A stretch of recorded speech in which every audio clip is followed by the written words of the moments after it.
Halo everyone, kembali lagi bersama aku Sabrina dan temanku Dwi. Kita berdua akan sedikit memberi informasi tentang directing. So, keep on watching. Directing atau yang sering disebut juga pengarahan merupakan salah satu fungsi dari manajemen. Fungsi directing adalah kegiatan memberikan instruksi, perintah atau petunjuk kepada orang lain untuk menjalankan apa yang telah direncanakan. Directing juga dapat diartikan sebagai proses menuntun kegiatan-kegiatan para anggota organisasi ke arah yang tepat. Nah, siapa sih yang memberikan pengarahan? Dalam struktur manajemen, manajemen puncak akan memberikan pengarahan kepada manajemen tingkat di bawahnya. Manajemen di tingkat menengah akan memberikan pengarahan kepada manajemen di tingkat yang lebih bawah lagi. Begitu seterusnya, sampai kepada orang yang mempunyai wewenang terakhir dalam suatu organisasi. Fungsi directing atau pengarahan baru dapat diterapkan setelah adanya perencanaan dan pengorganisasian, serta adanya karyawan. Jika fungsi pengarahan diterapkan, maka proses manajemen dalam usahanya mencapai tujuan organisasi sudah dapat dimulai. Nah, selanjutnya bagaimana sih melakukan pengarahan yang baik? Kunci dari melakukan pengarahan yang baik yaitu komunikasi. Pemimpin tentunya harus punya kemampuan komunikasi yang baik, jelas, mudah dimengerti. Pesan dan instruksi yang diberikan pun harus sampai dan bisa diterima dengan baik, supaya bisa dijalankan dengan baik juga. Jadi, sebagus apapun perencanaannya, jika tidak mempunyai kemampuan komunikasi yang baik, bawahan pasti akan kesulitan menjalankan perintahnya, mengeksekusi perencanaannya, dan pasti hasilnya pun tidak akan maksimal, atau malah membuat konflik dan ujung-ujungnya bisa rugi. Fungsi directing atau pengarahan adalah suatu fungsi kepemimpinan manajer untuk meningkatkan efektivitas dan efisiensi kerja secara maksimal serta menciptakan lingkungan kerja yang sehat, dinamis, dan lain sebagainya. Tujuan dari directing atau pengarahan adalah agar tugas-tugas yang menjadi kewajiban para anggota organisasi dapat dijalankan dan diselesaikan dengan baik, sehingga tujuan organisasi dapat tercapai dengan berpedoman pada perencanaan atau planning yang sudah ditetapkan organisasi. Secara lebih rinci, beberapa tujuan dari directing adalah: yang pertama, memprakarsai aksi atau initiated action. Pengarahan merupakan suatu titik awal dari pelaksanaan kerja dari karyawan. Apabila pengarahan dijalankan, karyawan dapat mengerti pekerjaannya dan melakukan pekerjaan sesuai dengan instruksi. Yang kedua, mengintegrasikan upaya atau integrate efforts. Pengarahan bertujuan untuk membuat segala kegiatan dalam organisasi dapat berjalan beriringan dan saling bekerja sama, membuat apa yang ada dalam organisasi tidak saling berkonflik satu dengan yang lainnya. Yang ketiga, alat memotivasi atau means of motivation. Seorang pemimpin harus dapat memberikan penjelasan dan motivasi lebih kepada para anggotanya agar menjalankan tugasnya dengan baik. Pengarahan bukan hanya sebatas menyuruh, bukan pula hanya menuntut. Pengarahan juga memotivasi pihak yang disuruh. Yang keempat, menyediakan stabilitas atau provide stability. Stabilitas dan keseimbangan menjadi sangat penting karena merupakan indeks pertumbuhan dari suatu perusahaan. Manajer harus memiliki 4 karakter yang dibutuhkan, yaitu persuasive leadership, komunikasi yang efektif, subversif yang tegas, dan koefisien motivasi. Yang kelima, menaikkan coping dengan perubahan atau coping up with the change. Coping adalah proses penyesuaian diri terhadap perubahan-perubahan yang terjadi. Perubahan harus direspon oleh perusahaan agar tetap bisa bertahan. Pengarahan bisa diandalkan untuk menghadapi perubahan itu.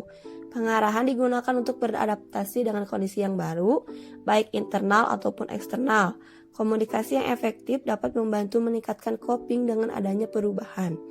Yang keenam, penggunaan sumber daya secara efisiensi atau efficiency utilization of resource. Adanya pengarahan atau akan membatasi hal mana yang harus dikerjakan dan hal mana yang tidak dikerjakan. Dengan demikian, sumber daya yang dimiliki oleh organisasi bisa bekerja dengan maksimal sehingga dapat meminimalkan biaya dan memberikan keuntungan yang maksimal. Selanjutnya ada komponen kegiatan directing. Dalam proses pengarahan akan selalu melibatkan 4 komponen kegiatan, yaitu memimpin, berkomunikasi, mempertimbangkan kelompok-kelompok, dan memotivasi. Dengan melaksanakan keempat kegiatan tersebut, maka seorang pemimpin dapat mengubah masukan yang berupa sumber daya organisasi menjadi perilaku anggota organisasi yang diharapkan oleh sistem manajemen. Directing memiliki beberapa karakteristik.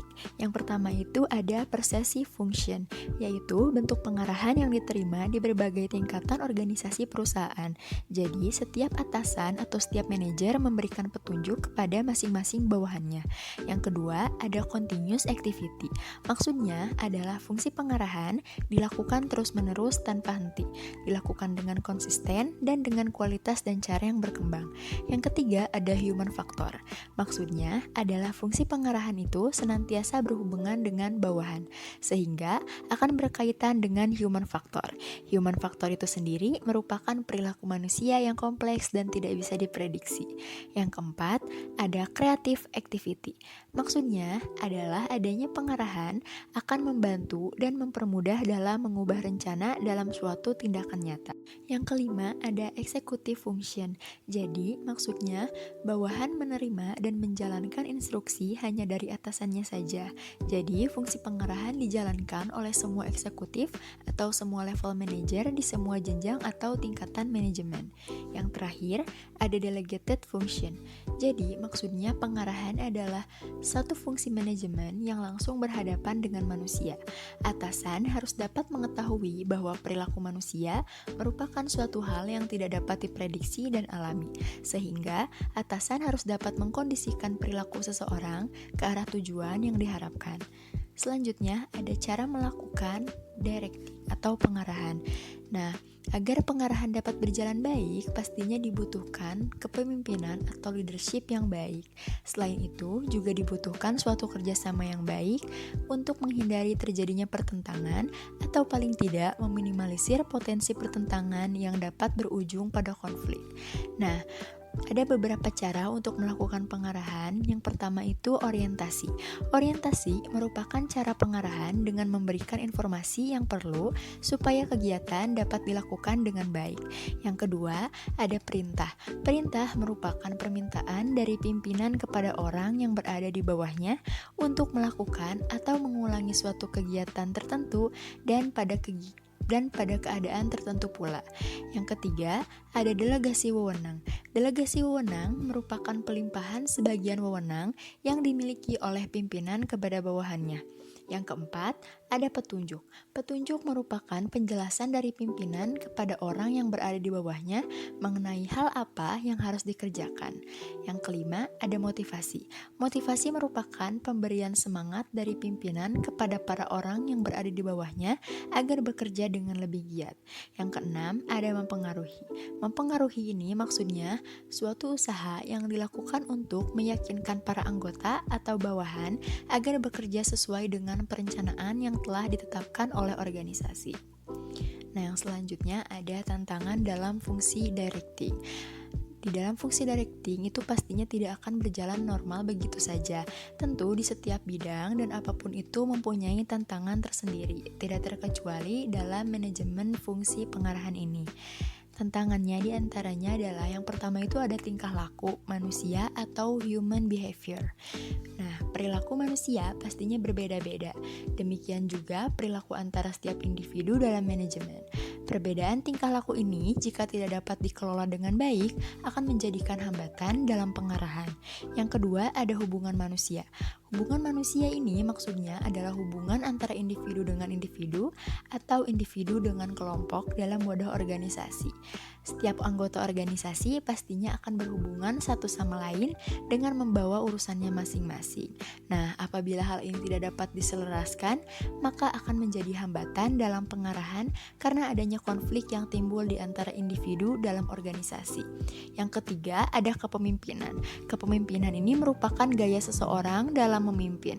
Kepemimpinan seseorang, terutama pada manajemen puncak, akan menentukan berhasil atau tidaknya suatu pengarahan.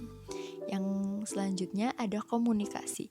Nah, komunikasi ini adalah alat untuk menyampaikan perintah, laporan, berita, ide, gagasan, pesan atau informasi dari pimpinan ke anggota organisasi sehingga terjadi interaksi.